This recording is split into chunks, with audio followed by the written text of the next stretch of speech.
Double-click to launch XCS. Click Device to connect F1 Ultra to XCS.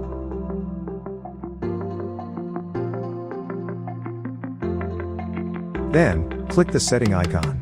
Navigate to the Setting tab, and click the Homing button, to reset the laser module by homing the Z-axis.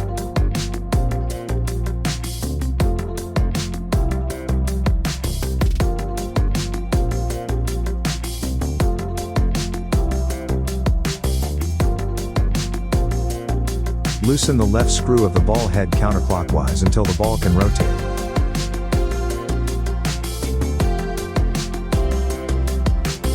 Insert the screwdriver into the right hole.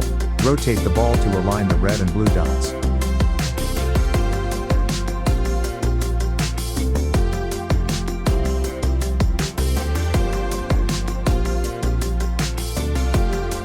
This is the complete process for calibrating the red dot.